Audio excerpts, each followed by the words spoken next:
Good morning, ladies and gentlemen, and welcome to AP US History, as we talk today about something we've seen before in American history and will see again, a wave of immigration to America and a reaction against it.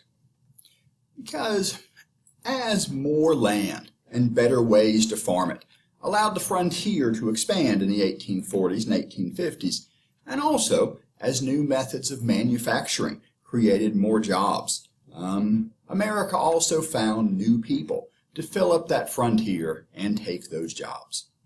And in the 1840s and 1850s, America, always a nation of immigrants, experienced a new wave of immigration, but one that also led to resentment from the natives of America. Now, Ireland had been ruled by Britain for centuries, and during the 1600s, Britain's rulers had tried to redirect conflict between the English and the Scottish against the third British realm, Ireland, in particular encouraging the settlement of Northern Ireland, a region known as Ulster. And the descendants of these settlers had become powerful politicians, powerful landlords. They controlled most of the land and most of the votes in a country where Catholics were not permitted to vote based on their religion until 1793 and not allowed to hold public office until 1829. In many cases, the Irish were disenfranchised long after that by their poverty, as Britain, like America, had property qualifications to vote. Qualifications that were made higher when the vote was open to Catholics. And so over the years, Irish people had already come to America, not just the United States, but other parts of the Americas, seeking religious freedom and political equality. But in the 1840s, there would be another reason as well. As in 1845, a mysterious disease, probably a type of fungus, although possibly something different, struck the potato farms of Ireland. And while Ireland raised lots of grain, lots of cattle, produced lots of dairy products, most Irish people had to live on potatoes, which will grow in poor soil and can pack a lot of calories into a fairly small number of acres.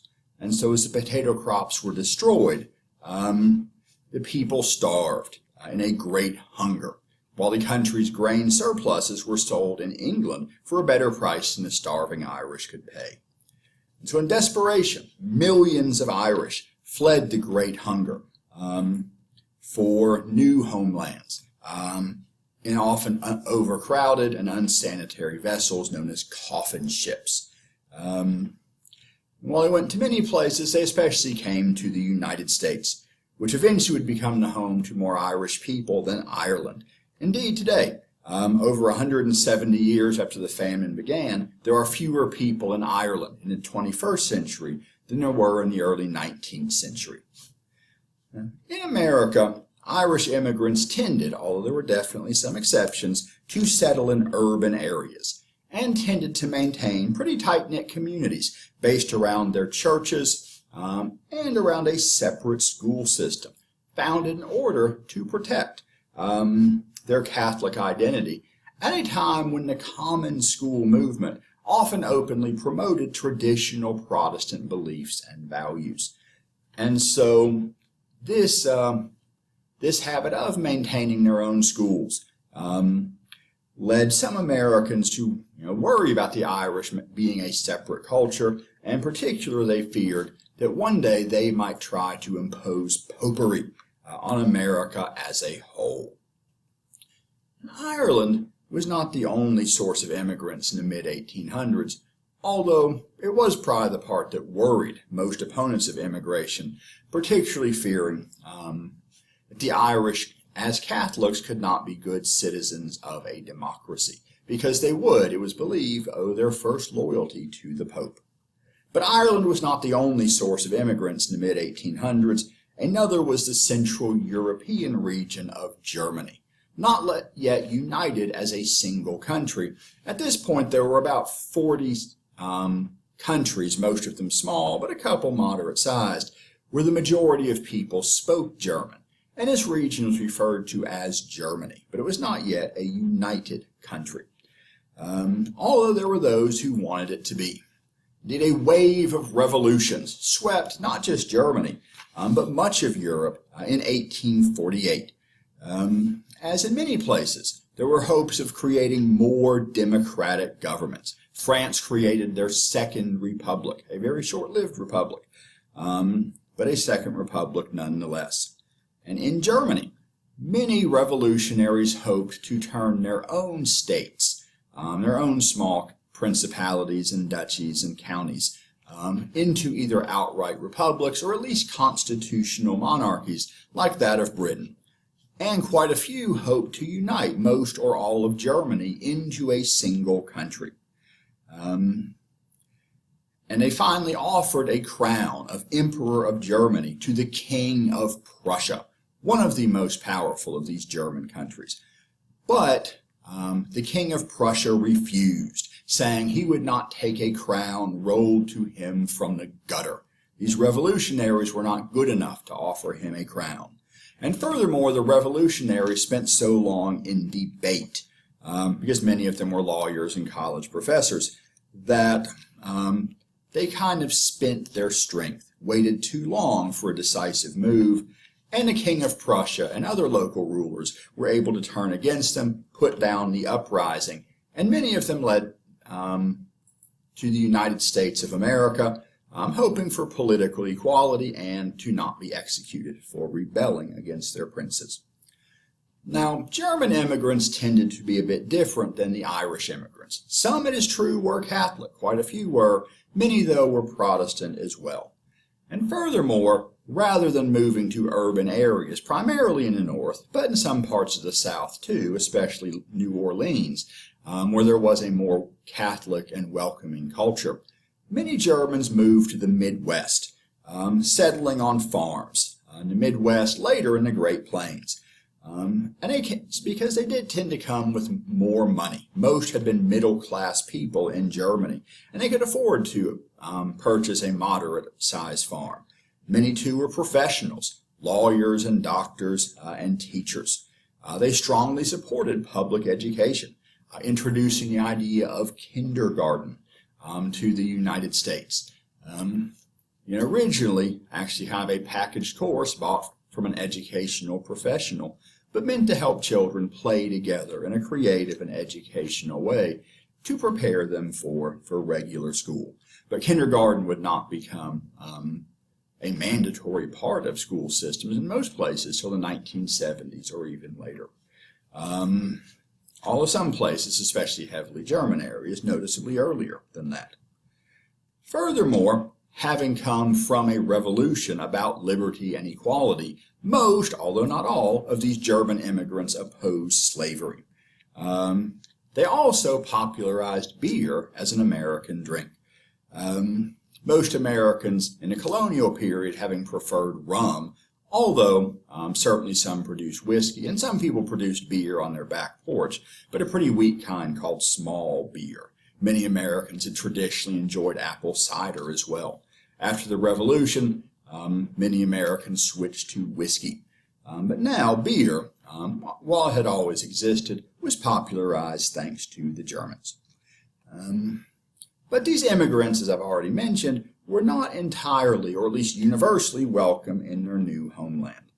Again, this nativism, a prejudice against immigrants, or technically prejudice in favor of natives, the people born in a country. It was primarily against the Irish. It being feared that the Irish, as Catholics, could not be good citizens of a democracy.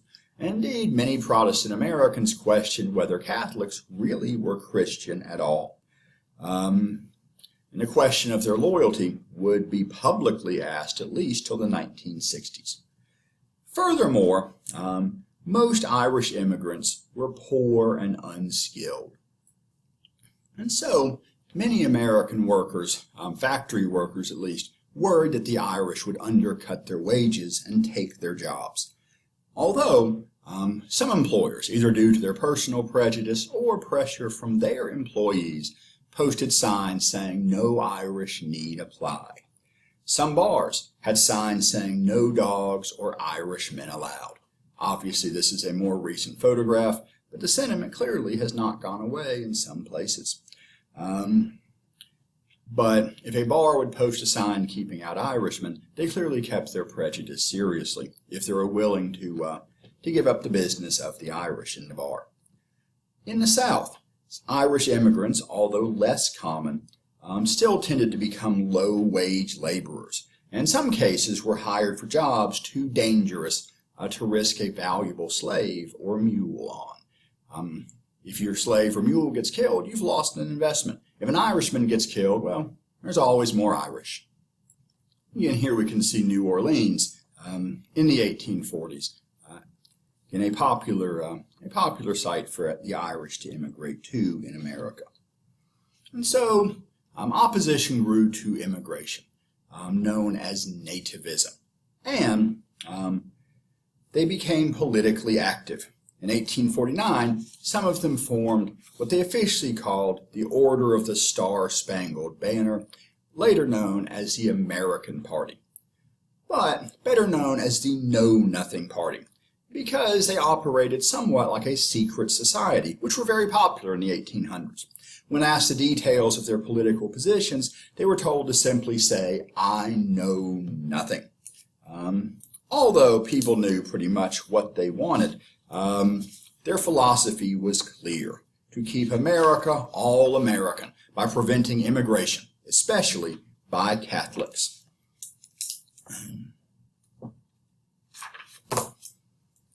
And besides political and economic opposition, there was simply freelance violence against immigrants, especially the Irish. Catholic schools, Catholic churches, convents for Catholic nuns were attacked and sometimes destroyed. And violence between and among different ethnic groups was not unusual. Ethnic gangs developed in many cities in self-defense and mutual support. And one of the most famous was the Nativist gang, known as the Bowery Boys, based in New York City, who fought with immigrants and also operated their own volunteer fire department. And as a gang wore their firemen's uniforms as kind of a distinctive symbol. Still, Irish immigrants were welcomed by some, particularly the increasingly powerful urban political machines, who offered immigrants charity, government jobs, help settling into their new country, and a voice in politics. They made sure they could vote, especially if they voted the right way. As this was mostly the work of the Democrats, as the more Protestant-influenced and more business-oriented Whigs did tend to be more suspicious of poor Catholics, and the Catholics in turn felt they had less in common with the Whigs. The greatest of these machines was Tammany Hall, which was organized in New York City in the mid-1800s. By the late 1850s was the dominant force in New York City politics.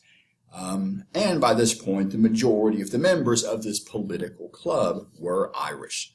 By 1863, the head of Tammany Hall and one of the most powerful men in New York politics was William Tweed, known as Boss Tweed, the head of a machine often being known as a boss. And he gained his power in large part through the Irish vote.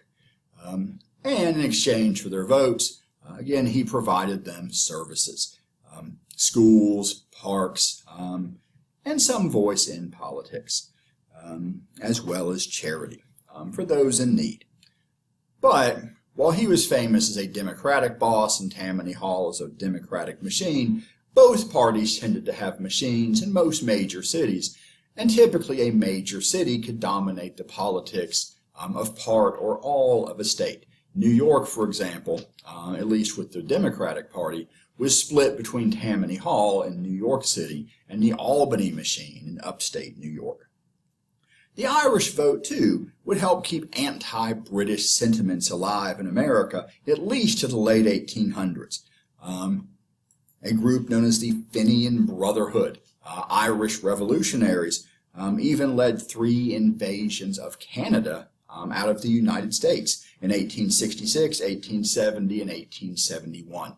all of which failed clearly because Canada is not today an Irish-led republic that won Ireland their independence. But it frightened Canada enough to unite into a single British colony rather than many separate ones.